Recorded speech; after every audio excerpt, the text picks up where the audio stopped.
We are live now. Thank you. Thank you, Margaret. Okay, authority members, I'm going to call to order the February 11, 2020 Northern Virginia Transportation Authority meeting.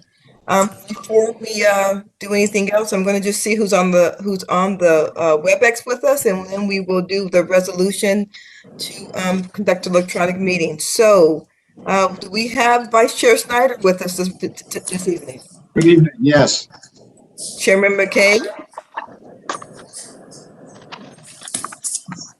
I think I saw Chairman McKay. Do me a favor, everybody, mute yourselves until I call on you or recognize that I see you or something. I see you, Jeff. I see you. Chair Wheeler, I do see you. Board Member Crystal, I see you. Mayor Wilson, I do see you. Mayor Younger, I see you. Vice Mayor Preston Banks, on behalf of Mayor Rischel, I might see you. I don't think I know how you look, sir. Let me so say something to us, Mr. Banks. I'm here. You're there. Here. Very good. Very good. Welcome. Welcome. Mayor Meyer. Mayor Meyer, are you there? I actually don't see Mayor Meyer. Is he in? Monica, do you see Mayor Meyer? I do not. I do not either. Okay. Okay. Maybe not. Senator Boysko, I know I see you. It's good to see you, my friend. Delegate Watts. Delegate Watts. I don't believe that. I don't see Delegate Watts either. I don't see Delegate Watts. I do see Delegate Rome. Good to see you, Danica. I see Miss Hayes. Mary's good to see you. Mr. Kolb. I thought I saw Mr. Kolb. See you there? I'm here. You are there. There you go. There you go. And I do see my mic. I know. I want to count you. I want to make sure we count you. I do see Mayor Burke. I think we have a Miss Sinner on behalf of Miss Kerber. Are you here, ma'am? Here, you are? Armando. Oh, very good. And Mr. Todd Horsley on behalf of Miss Mitchell. Is that true also? I do see you, sir. I do see you as well.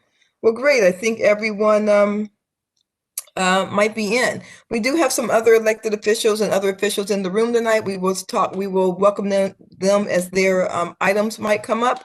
In the meantime, if we do have the resolution in the packet for the electronic meeting, and as we do every time, we need a motion to approve to function as in an electronic meeting. Do I have a motion?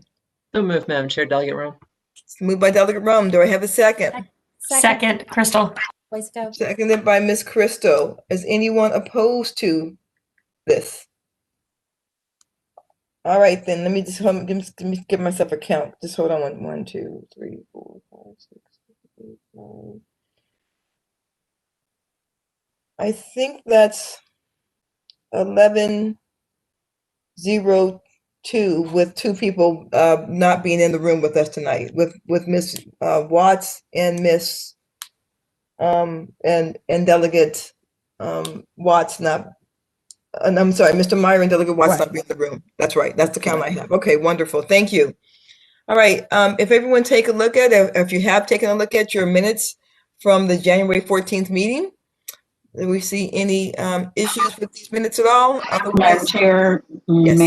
Mayor Younger, my name is not included in the item 2 roll call. I didn't see myself there. Okay. Let's fix that because Mayor Younger was there. And on the printed one, I didn't see it, so I don't know if it got fixed later. All right, thank you. Anybody else see any issues with the meeting notes from January 14th? If not, is there a motion to move to approve as amended, adding Mayor Younger's name? So moved, Madam Chair. Moved by Delegate Rome. Is there a second? Is there a second by Ms. Crystal? I heard again. Boysko. Moved by Senator Boysko. Very good. Discussion on that motion.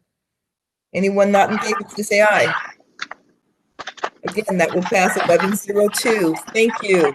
Madam Chair, Vice yes. Mayor Bowles, I'm going to abstain since I wasn't at the meeting. You certainly were not. So let's make that 10-1-2. Thank you, sir. Okay.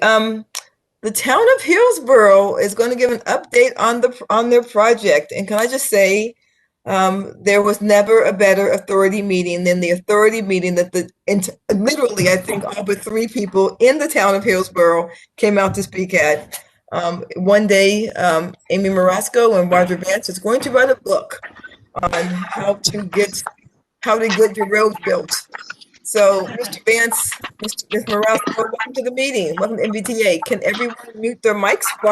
And I will mute my mic as well. And I will hand it over to Mayor Vance and Ms. Marasco.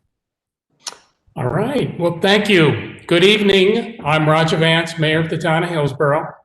Thank you, Chair Randall and Executive Director Bachman, for inviting me to join you tonight. The Hillsborough Traffic Calming and Pedestrian Safety Project was only made possible by this extraordinary partnership between NVTA, Loudoun County, and the town of Hillsborough. As some of you recall, some of you are still left on the board, I believe. At a crucial moment, Hillsborough residents, business owners, and local officials stood by me in front of this board in support of our project.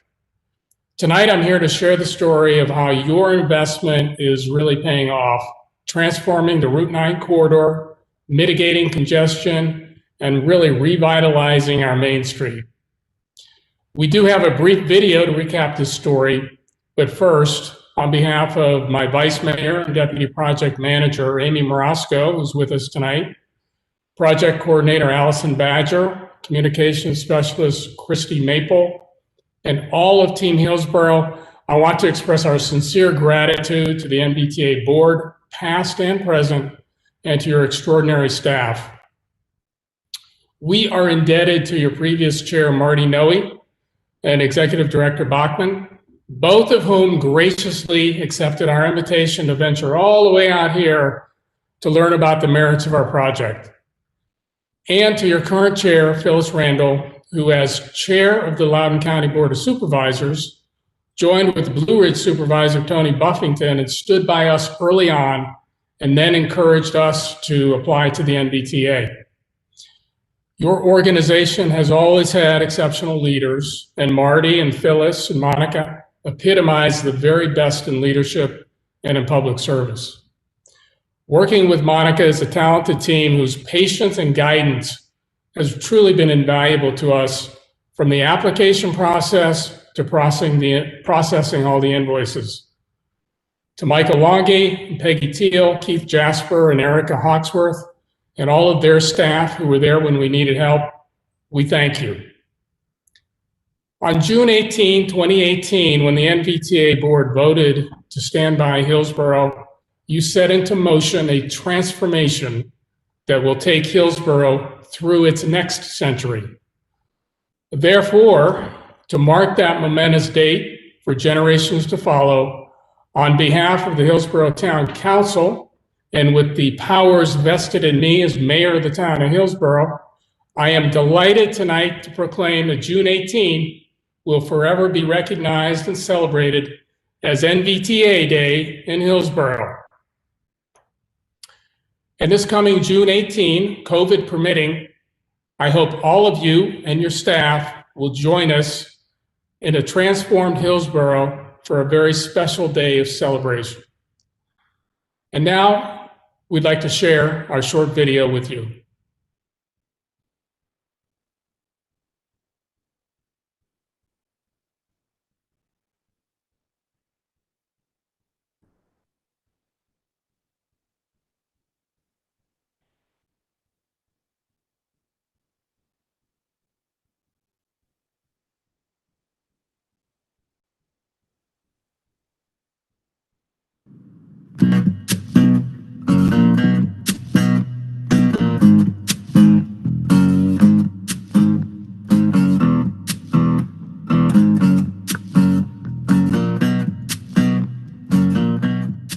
Settled before the American Revolution, Hillsborough was a bustling center for commerce and trade and a transportation hub for one of America's richest agricultural regions.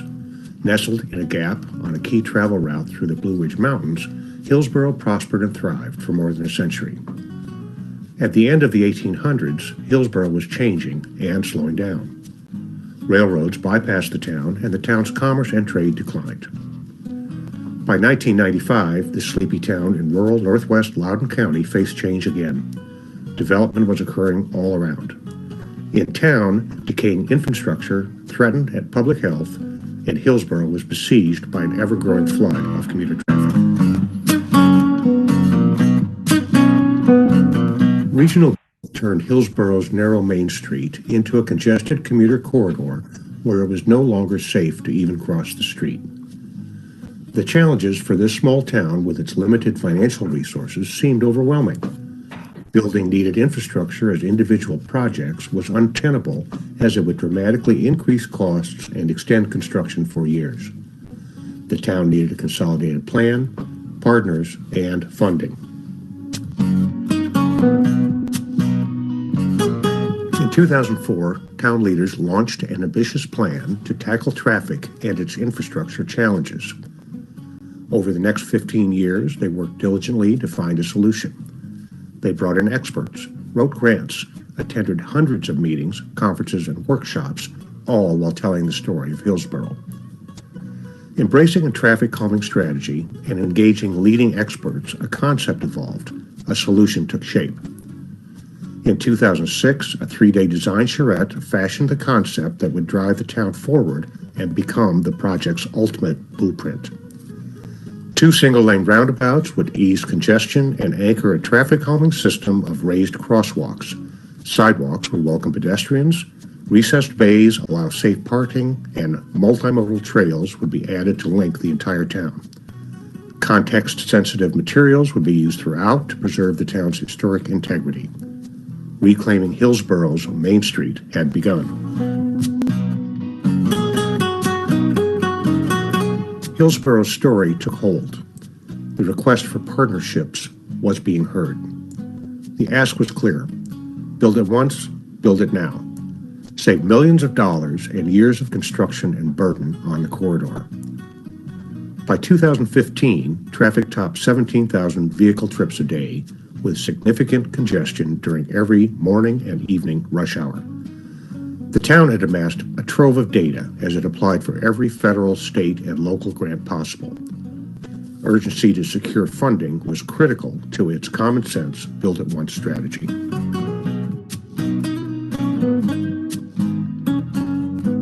Loudoun County was first to step up with a funding commitment, and town leaders stepped up too, taking ownership of the road project and embracing the adage, proceed as if success is inevitable. The town then turned to the Northern Virginia Transportation Authority. Hillsborough was included in Nvta's transaction plan in 2017 and was poised to apply for funding in Nvta's first 6-year plan. The town's strong, data-driven application put the project in the running. The authority asked questions, listened, and analyzed. But ultimately, it would be the tenacity and intensity of the project supporters that pushed Hillsborough over the top. At the pivotal May 2018 Nvta public hearing, more than 24 community representatives, the Hillsborough 26, arrived on a charter bus to make their case. And then, Hillsborough's fate was forever changed. The Hillsborough project made Nvta's cut, and the Loudoun County Board of Supervisors offered the balance of funding needed to make the project real. Celebration ensued. The hard work began as the project's design engineers, Volkert, artfully knitted all the projects into one, and in the fall of 2019, Hillsborough awarded a contract to the construction firm Archer Western. And from here, the story is well known. On March 6, 2020, hundreds were on hand, including Miss America, to move some dirt and celebrate the official start of construction. Everything was underway, and then a global pandemic hit. And days later, Hillsborough's old water main under Route 9 collapsed. Facing a public health crisis and seeing dramatically reduced traffic, Hillsborough, VDOT, the Virginia Department of Health, Volkert, and Archer Western pivoted. The construction schedule was completely redrawn, and Route 9 in the town of Hillsborough was closed to provide a safe work zone. In early May, Hillsborough became one large and complex work zone with crews deployed end-to-end, bringing a new water system online and completing major excavation in the summer. As construction hummed, the town got to know the workers. They hosted them at worker lunches that also supported local restaurants. A strong bond and sense of shared ownership and pride was formed. By fall and winter, the concept more than a decade ago was materializing. Talented masons built the walls to retain the roadway. Excavation crews built the utility duct banks and buried the vaults and manholes. Stormwater teams buried a system of structures to manage millions of gallons of water flowing off the Short Hill Mountain. Concrete crews poured gutter pans and sidewalk foundations. Skilled workers set the curbs and sidewalk pavers. Electricians brought down traffic signals as roundabouts merged. Landscapers planted native trees and shrubs. Utilities pulled cables through conduits and began splicing. And the installation of raised crosswalks began. It's safe to say Hillsborough will never build another road, so town leaders were determined to leave no effort undone to get it right. From design and engineering to materials and methods, financial controls to administrative coordination, partner communication, and public outreach. They built trust, confidence, and shared responsibility among all of their partners.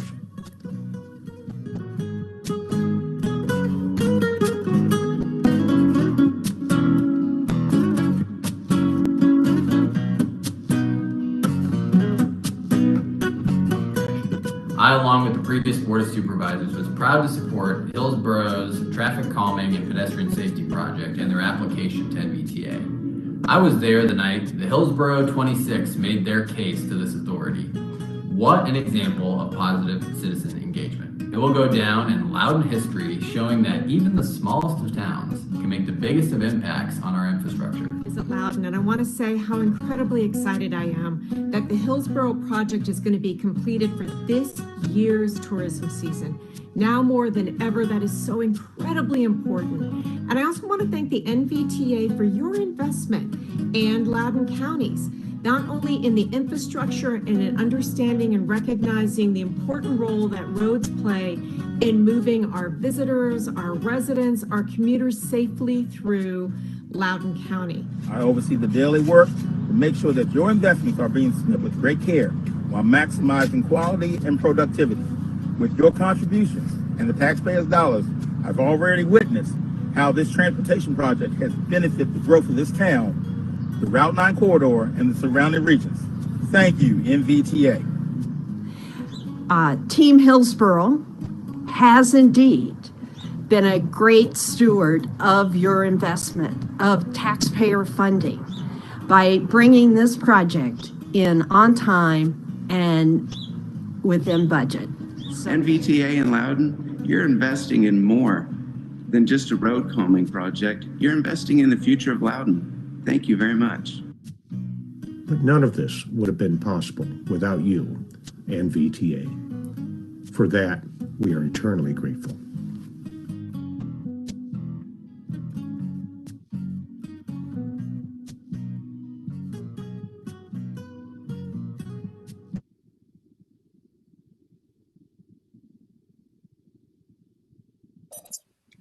That was beyond incredible and really fun to watch when I think back on the whole past years.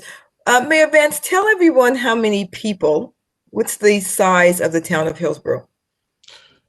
We have approximately 110 people population. So really, on that night at MBTA, literally a quarter of the population showed up to the MBTA meeting. No kidding. That was just great, and such a example of how things could be done, should be done. But I would tell you, that video makes it look almost easy. But I remember sitting in meetings that were really, really really, really tough. So I'm going to commit Mayor Wilson, Chair Wheeler, Member Crystal, Mayor Chairman McKay, and Dave Snyder. We are going to do a road trip. Anyone else wants to join us, that you can, but I will say I'm committing those people to do a road trip with me on June 18th and come to Hillsborough. That's great. Wonderful. Great. That'd be great. Is that on the Silver Line? Where's that? Is that Not quite. Getting pretty close. We're actually there. Not even close. is there a bus? Is there a second date? Not even close. But we're gonna get those. I'm safe riding my bike now. There you go. Everyone else can join us, but those are the people who are road tripping with me. That's that. I'm just gonna go around and pick them all up, and they're coming with me. That was wonderful. That was wonderful. Do you have anything you want to add, Mayor Vance or Vice Mayor Marasco? Well, we really want to thank you all. We still have some work to do, but we have completely, used your funding. And as Mayor Vance said, to NVTA board, the staff at NVTA really has helped us. We are a very tiny town with Roger and I are volunteers, and the NVTA staff helped us through all of this. So I think we've been really good stewards of your funds, and now we are into Loudoun counties to finish the project. But by June 18th, we will really be transformed. So maybe we're the good story of COVID in a terrible pandemic, something that we really pivoted quickly to take advantage of a terrible situation and deliver this safely. So thank you. You're also a good story of public servants. As you didn't say that clearly, but these two people do not get paid. They are true public servants. Yeah. Madam Chair. Thank you very much. Thank you. Thank you for having us. Ms. Rome. Thank you, Madam Chair. Madam Chair, I just want to just mention this. Number one, I'm a huge fan of innovative intersection designs. This is like really what I spend a lot of time dealing with, whether it's on Rollins Ford Road and looking at these modern roundabouts, which is exactly what we want to bring. I know Chair Wheeler shares this with me. What we want to bring to Rollins Ford Road is exactly these sort of designs. And where I went to college in Western New York at St. Bonaventure, over in Olean, they took out all their traffic lights along their main street, and they just installed a series of modern roundabouts. And so there's not a single light down this entire long stretch of corridor in the middle part of the city there. And it's wonderful. And I really hope that people can see that, even in a tiny town like this, how innovative intersection designs can be so helpful within the existing imprint of the roadway, where you don't have to add new, roads. You don't have to pave a lot of new things in order to get around it. You can do it within the area that you have. And so I just want to applaud y'all for your creativity and for really embracing that concept. And I hope it's something that, we will see a lot more projects, similar to that get funded throughout the state. This is great. It is. And I'm happy to join you on that field trip, by the way. It's going to be a good field trip. Thank you. Great. Yes, we're moving 17,000 vehicles a day through this tiny town, and we can already see, even with the road partially open, the traffic. It's a real benefit for the commuter as well as the residents here. So, and I think that is really something we need to look at across the board. Yeah, I agree. Well, thank you. If Mayor and Vice Mayor, if you want to stay on for a whole meeting and watch us, you're more than welcome to. We are fascinating. Thank you for the offer. I think I'm going to go have some dinner. Yeah, yes. Thanks again. Thank you very much. Looking forward to seeing you all. All right. Great. All right, we're going to go to the 5-year strategic plan update. Ms. Backman. Thank you, Chair Randall. Good evening, everyone. I guess I have the hard task of following Hillsborough this evening. But I will be brief because you do have the 5-year strategic plan that was mailed out as part of your packet, and you can walk through some of the things. But I just wanted to highlight that the authority's strategic plan serves as a guide for the authority members and staff to expand upon accomplishments and outline strategic goals of regional prosperity, mobility, innovation, and funding. We have those 4 strategic goals. Achievement of these goals will ensure that the authority continues to grow and strengthen as a regional leader for transportation planning, programming, and funding.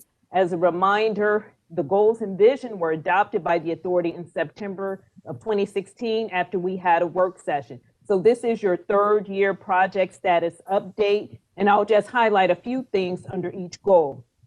For goal 1, under regional prosperity, we launched the Nvta Gateway dashboard. And that was super, super helpful because before we did that, we had project status updates that are a part of my executive director's report, a part of the attachment. While we still have that information, we think the Gateway is a better tool. It provides real-time information. You can go in, look up the projects by mode, project sponsor, corridor, and things of that nature. So it's really our way to make sure we're public-facing and providing this tool for the region. And I do want to note we have received compliments on the Nvta Gateway from members of the public. So we do appreciate that as we try to continue to develop the Nvta Gateway. Nvta staff, we were leading the way. We were one of the first, if you will, entities to conduct research regarding the impacts of COVID-19 on transportation. And we anticipate updating that data as part of the transaction update. We're looking to update the Chamorro economic impact analysis, or the economic impact analysis that Chamorro Economics did for us. It's important, even though we are in the congestion reducing business, we can't turn a blind eye to the value economically that the projects that we invest in bring to the region and the Commonwealth. I know when we started to telework due to COVID, we were also in the process of the update of the 6-year program, FY20 to 25. And after having conversations with Chair Randall, we said, should we pause? Should we wait? She said, no, we need to keep this going because, again, it's important to try to keep the economy going, especially during the midst of a pandemic. So we Monica, let me just pause you for 1 second. Authority members, as you can see, at least from my screen, you really can't see this very well. So we do have it in our package that was emailed to us. So if you're following your package, we're on page 2 right now. Okay, thanks, Monica. Thank you. For goal 2 with mobility, we were able, as I just noted, to adopt the FY20 to 25 6-year program. And that was a major accomplishment because despite the COVID-19 pandemic, despite the impacts that the authority had on, or the impact that the pandemic had on the authority, we had a net revenue reduction from FY20 to 23 of $240 million. We were still able to adopt the funding program valued at $539 million. Again, to try to keep mobility going because we knew even though we were in the midst of a pandemic, things would turn around. Ahead of the authority's first business meeting of the year, we held a kickoff meeting for the update of transaction. This seems like a lifetime ago, but January of 2020, we held a kickoff meeting via listening session regarding the update of transaction. And again, that's only one of the public tools we would use to receive feedback on our long-range transportation plan, which is truly the basis of how we do business. Also last year, we worked on the review of the transaction visions and goals. And I do want to note this year, equity is definitely going to be a part of and included in your long-range transportation plan. Goal 3, regarding innovation. Nvta staff, along with the Commonwealth of Virginia, we continue to work together on the Regional Multimodal Mobility Program, as we like to call it, RM3P. In the fall of 2020, the Nvta staff led a role in hosting the RM3P Stakeholder Summit. We also involved in the RM3P communication strategies, branding, messaging, website development. It's a very huge initiative with the goal of looking at innovative ways to try to get people off the road and try to get people out of SOVs. And what can we do using technology and innovation to accomplish that? Again, with COVID-19, we established some internal travel trends and monitoring program just to make sure we had our hands on the pulse and what that means for our current investments and future investments. And lastly, what I'll note is we are hosting in just a few short weeks, the 5th annual, I would add, Transportation Roundtable on Transportation Technology in the early spring, which is just a few weeks away. And I think our registration has been open for a little over a week. and we are nearly sold out. This year, we're doing it virtually, of course, due to the pandemic. We have 100 slots, so they filled up quite quickly, which that we were happy to say. And lastly, with goal 4 of funding, we continue to receive clean, unmodified audit opinions, which is very, very important. And as I noted earlier, despite the projected $240 million revenue reduction due to COVID, through fiscal planning and investments, the authority was able to preserve prior project funding for all of our previous funding programs. So when you adopted last July, the FY20 to 2025 funding program, that was our 5th funding program adopted to date. When you were able to do that, not only were you able to invest an additional $539 million in regional multimodal projects throughout the region, you were able to preserve every dollar of your previously programmed projects. So that was a huge accomplishment as well. We did not have to downgrade or delay any projects. We had some changes to our investment ratings that were permitted by the General Assembly in 2020. We adopted some policy changes to ensure equitable and transparent distribution of the 30% revenues to the local member jurisdictions. And we also implemented the use of regional revenue funds for the operating budget. That saved localities $2.9 million in fiscal year 2020. If you can recall, before we were able to use regional revenue for the operating budget came from the 30% for most localities. We did have, I think, 1 or 2 that used some other funding source, but now with the provision of being able to do that, it did save localities money in regards to the 30%. So lastly, I'd just like to say, you know, the authority, we do this 3rd year check-in. I said hopefully to Chair Randall earlier, but I will say when we're out of COVID, we anticipate doing a full-scale refresh of the 5-year strategic plan during a work session with the authority. We want to hear what direction you want to go moving forward, and then we can see if you want to have the same goals, do we need to modify them, and then we as your staff will work to implement. Thank you, Chair Randall. Thank you, Ms. Backman. It's harder to do this from my house for some reason, as far as seeing people who might have questions. And so I could go down the list, but I think it might be easier if you have questions, go on, and let's try not to talk over each other. If you have questions, go on and ask them now. None? Okay. Remember, you can always put questions in, send questions to Monica and the staff at any time. Thank you, Monica. I appreciate that. That was good information, and everyone is in your package. We're going to go on to we have only 2 action items tonight. The first one is approval of Prince William County RSDP transfer request from Route 28 Phase 1 to Sutley Road widening in the city of Manassas. I don't know if Mayor Younger or Chair Wheeler's making this motion, but do you guys have any staff? Do you have anything you want to say before a motion is made?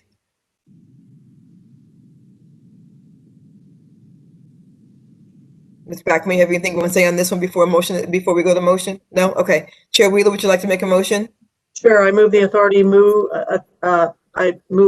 approval of the transfer of $1,130,091.08 in RSTP funds from Route 28 Phase 1, which is already completed in Prince William County, to the Studley Road widening in the city of Manassas.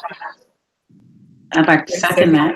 Miss Mayor Davis Younger seconded it. So I'm so surprised at that second. I was waiting for that second to come in. Discussion on the motion, Ms. Wheeler. I'd just like to say, the Phase 1 had leftover RSDP funds. We found a great project that fits in. We do need authority approval to be able to move that because it's not on the Nvta list, but it does fit into a lot of future plans that use Nvta funds. And we are transferring it to the city, but we've worked it out and we're excited for this transfer. Wonderful. Wonderful. Ms. Younger, do you have any, Mayor Younger, do you have anything to add? I do have one question, and I don't want to prolong, but I've heard, coming into this new smart scale funding and Nvta, 2 different, don't cross, don't even look at it. That's what I'm kind of getting. I've heard it, and I'm kind of still not really clear on how it fits in this? They're saying not smart scale funding, it's NVTA, and I don't know that I'm 100% clear on that. Don't need to spend a lot of time on it, maybe just a quick kind of explain a little bit. Monica, you want to take that? Sure. Thank you for that. So Mayor Davis Younger, the Smart Scale Funding Program is really under the guise of the Commonwealth Transportation Board. Actually, this past January, staff released the, I guess, round 4 Smart Scale recommendations, but that's under the purview of the Commonwealth Transportation Board. When we talk about the authority's funding, we have two funding pots, if you will. The 70%, what we refer to as regional revenues, that's how we populate and fund the 5 funding programs that we have to date. And then the 30% that goes back to the local jurisdictions where the taxes and fees are raised. So I wouldn't say that there is no association between the two, because we do have a lot of projects. You know, projects here in Northern Virginia are expensive, and a lot of these projects have multiple funding sources on them. So you can have a project that has NVTA regional revenues, 30% revenue, smart scale funding, federal funding like CMAQ and RSTP. What we try to do at the authority is synchronize our funding programs with the smart scale process, actually, so that the region can optimize all funding, all available funding opportunities. And you know what, Mayor Davis Younger, I can call you later because it took me a while to get all those funding sources correct in my head also. What you might be hearing, and it is correct, is when smart scale funding is decided, they're not really supposed to take into account what the NVTA funding is doing. It's supposed to be a separate discussion. It doesn't always work like that, but that's what's supposed to happen. And so we can talk about that, and I can walk you through all the different acronyms as far as funding, because it's a whole different language. It takes a long time to learn the transportation language. So I'll give you a call, and maybe I'll come to Manassas and you can treat me to some pancakes at that Manassas, that place on Route 28 with the pancakes. You can treat me to, and we can go over everything. That is Yorkshire Restaurant, Madam Yeah, there we Chair. go. That place. Yeah, we can buy some pancakes from there. It's proudly a part of the 13th district. All right. And if I could, just one more thing I would like to note, because Ms. Hines is on the CTB and she is our NOVA district rep. She's a great asset for us for what we need from Smart Scale. We do talk to Ms. Hines a lot, but again, just the whole synergies between the two programs. I'll give an example, and this is a Fairfax County example. The Richmond Highway Bus Rapid Transit project. That project has NVTA regional revenues, it has smart scale revenues, it has RSTP revenues, because the scope and scale of the project is significant. And because the value of the project benefits not only the region, but the Commonwealth at large, we do have multiple funding sources on that project. So again, we try to make sure that the two are harmonized and not working in silos when we're doing these funding programs. Okay. Thank you for that. I appreciate it so much. All right, so a motion was made by Chair Wheeler and seconded by Mayor Davis Younger. If you are not in favor of the motion, please say aye. Haven't seen that. Okay, that motion will pass. Is Ms. Watts or Mr. Meyer, are they on yet, or are they still not on the call? They're not in the call. Okay, then that motion will pass 1102 again. Thank you. So, authority members, I'm sitting here, and for some unknown reason, my husband comes in and puts a big plate of baked chicken across the room from me. I can smell it. I can't eat it. I can't even go get, like, what was that? So now I'm sitting here looking over at the baked chicken and being awfully hungry that I can't go get. He's a good man, but I'm confused by that. Okay. You go eat it. Is that what it is? Why you can't go eat it? Yeah. So we're going to go to the next action item, okay? The next action item is approval of the City of Falls Church RSTP transfer request from bike share connectivity to pedestrian crossings along Broad Street and Oak Street, Fairfax, and Berry. Is there a staff update on that, Ms. Blackman? No, Madam Chair, the report is in your packet. Okay.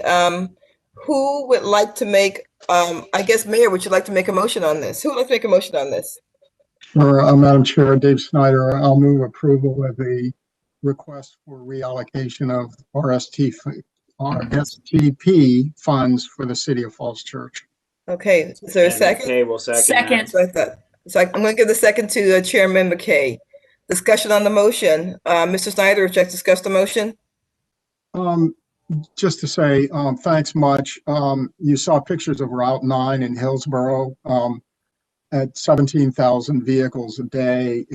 Route 7 through the city of Falls Church is well over 20,000 vehicles a day. So this will actually help our folks get from one side of the street to the other. So it's much appreciated with these signals that can be activated by pedestrians and other related pedestrian work. So thanks very much.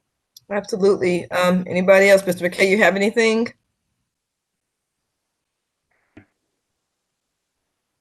I have nothing. Okay. All right.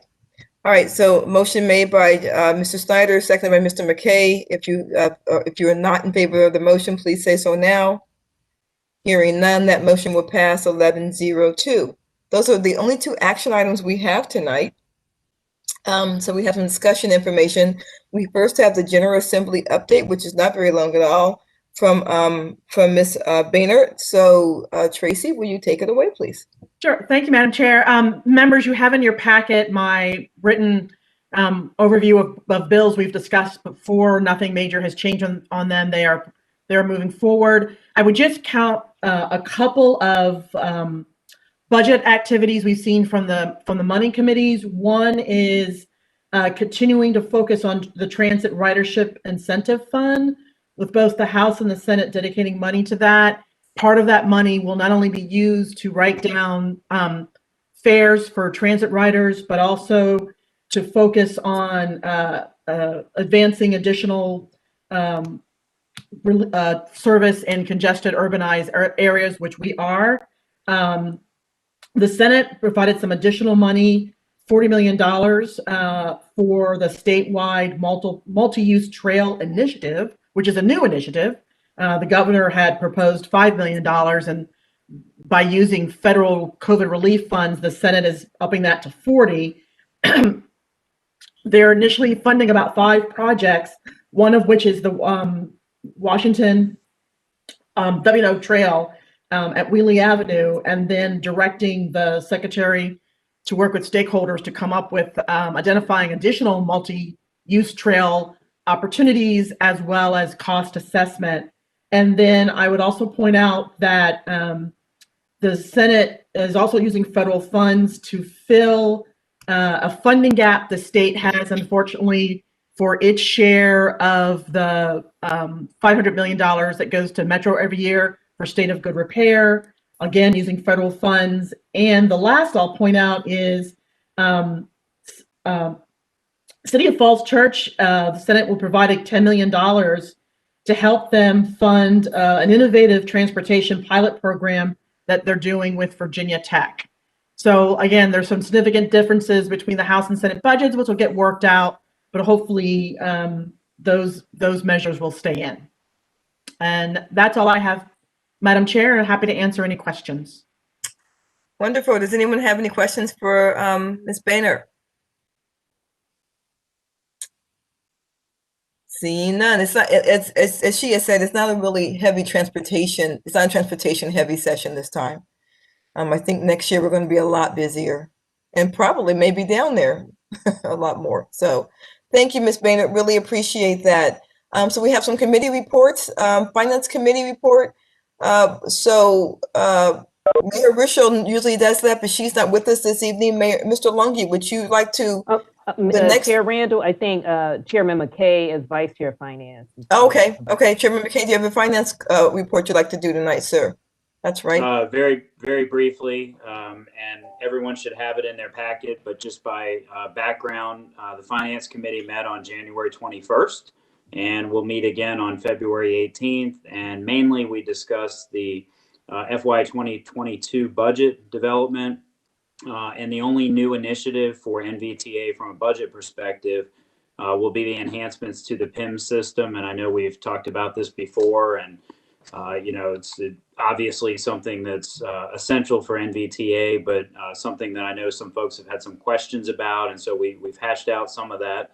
In the way of financial activities, the next procurement or the procurement for the next transaction update is currently in final negotiations, and I know a lot of folks also have been interested in that. Discussions with the Commonwealth on the status of the I-81 related revenue is another thing that ongoing. I think all of us know the challenges that exist with that. And we also got a investment portfolio report. So the committee discussed and reviewed the authority's investment portfolio, and it continues to perform well, which is good news, of course, for all of us. Monthly revenue report was also discussed, and again, the lack of I-81 remittances continues to be a major concern as we move forward, and something that we're keeping our eye on. And then lastly, the committee received reports and discussed the FY 2021 operating budget, and through 50% of the fiscal year, the authority has utilized only 39% of the operating budget, I think for a lot of obvious reasons, but most importantly, that 11% variance is attributed to the PIMS enhancements expenses approved in FY 2021 not having been incurred. And so I think there's a good chunk of it is that. And certainly it's good to be underutilizing as opposed to overutilizing at this mark in the budget year. And so that was the extent of our conversation. Again, Mayor Rochelle could not be here tonight, and so I'm providing this report as Vice Chair of the committee. Thank you, Chairman McKay. We appreciate that. Does anyone have any questions for Mr. McKay? I have a question, Madam Chair. Yes, ma'am.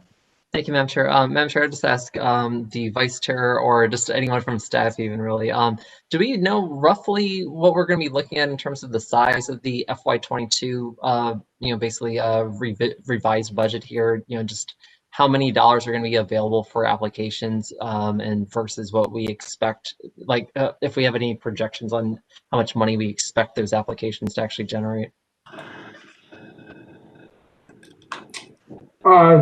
Chair Randall, I can handle that. Okay. For the funding programs, Delegate Rome, we do those revenue estimates in the year that the authority is going to make the programming decision. So we'll do those calculations and do those updates spring of next year. But I can tell you, kind of short circuit the other three items on the agenda for under finance. The authority is still holding a very strong fiscal position. The Finance Committee will be looking at detailed budgets next month for the operating and regional revenue fund as well as the local distribution. I'm sorry, not next month, next week.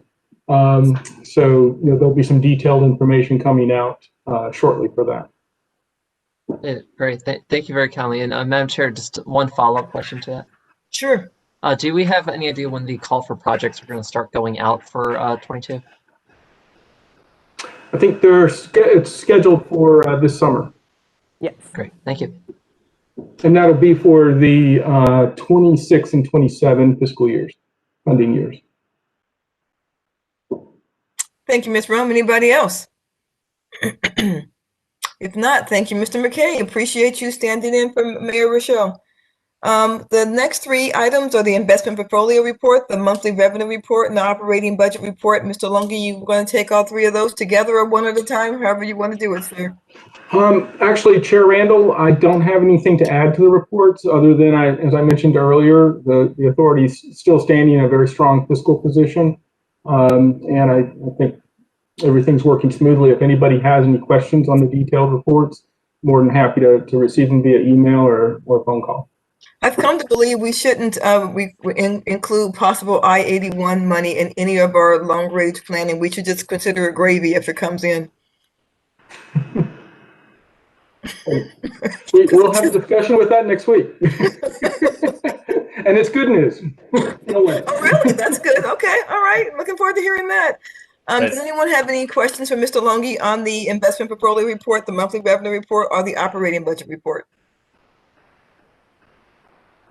Wonderful. Seeing none, we'll move to the executive director's report. Ms. Backman, do you have anything you'd like to say tonight, ma'am? The only thing I would add, Chair Randall, is, and I noted this earlier, we are hosting our 5th annual Roundtable Transportation Roundtable, co-hosted with the Intelligent Transportation Society of Virginia. It's going to be Wednesday, March 10th from 8 to noon. We appreciate those authority members who have registered. We also have some members of the Planning Coordination Advisory Committee and your Technical Advisory Committee who has also registered. If any authority member who has not registered would like to, please let me know. I'm sure we will find a slot for you. But because we are doing it virtual this year, we do have to keep the attendance at 100. Thank you, Madam Chair. Thank you, ma'am. And for the chair's comments, all I will say is last week I did attend the very interesting and innovative ribbon cutting for the Dash bus in Alexandria. I was joined by Mayor Wilson. The ribbon was cut with the bus coming at us. So it was a really interesting ribbon cutting. If that video is made available, that'd be fun. And so Alexandria, congratulations on having a full electric buses in your bus fleet. It's very impressive. Nvta worked really hard on that with Dash. It was very, very impressive. I don't think I have anything else for the evening. If nobody else does, I'll give you guys going once, going twice. Anything else? Authority members, we are adjourned. Enjoy your chicken. I think it's great saying, enjoy the chicken. Wait.